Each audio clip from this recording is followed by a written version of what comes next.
Mount Vernon was not only George Washington's home and estate, it was his sanctuary. Even when he was on battlefields far from Virginia, Mount Vernon was never far from his thoughts. During the entire 8 years of the American Revolution, he returned to the plantation only once, briefly, but it remained vivid and alluring in his imagination, and a solace that often took his mind off the cares and sorrows of war.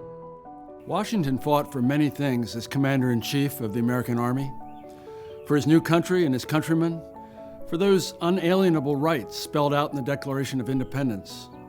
But not least, he fought for Mount Vernon. To him, it symbolized tranquility, security, and personal achievement. The people he loved lived here.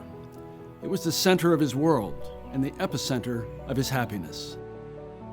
It also had taught him a great deal about management and organization.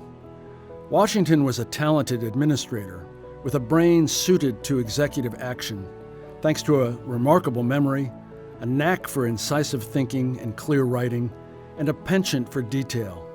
He sharpened these traits as a young military officer in the 1750s, but then practiced them daily as owner of this sprawling, complex estate on the Potomac River, which he had first leased from relatives in 1754 and inherited outright in 1761. His fortunes, personal and financial, had grown considerably in 1759 when he married Virginia's richest widow, the amiable and attractive Martha Dandridge Custis.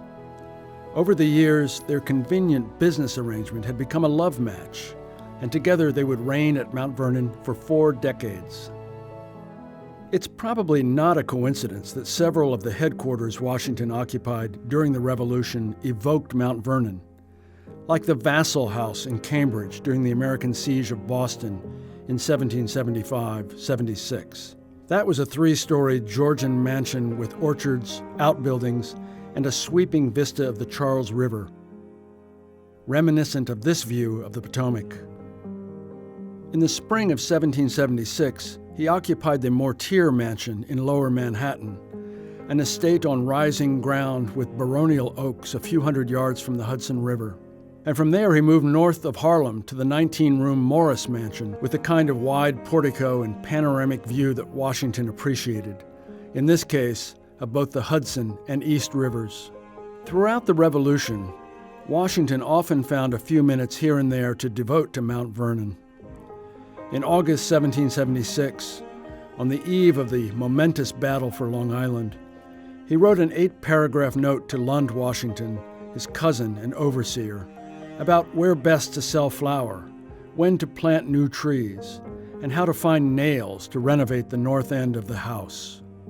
News from Mount Vernon always enlivened him, and no detail of husbandry was too minute.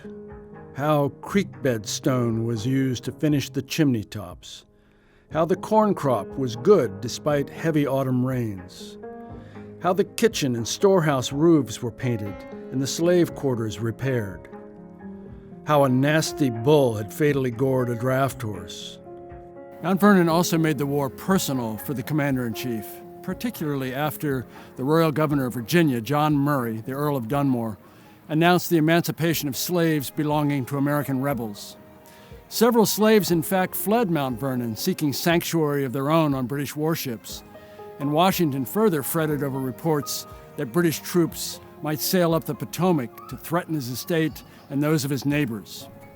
The British, in fact, would do just that in the spring of 1781, when the warship HMS Savage anchored near Mount Vernon, extorted provisions from Lund, Washington, and carried away 17 slaves.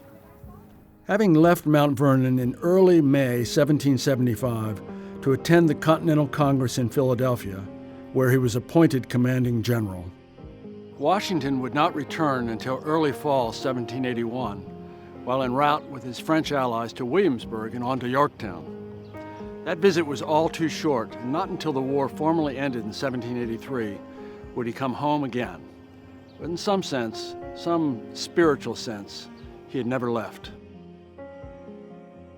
On sale now, The British Are Coming, Rick Atkinson's epic story of the American Revolution. Available from the shops at Mount Vernon or wherever books are sold.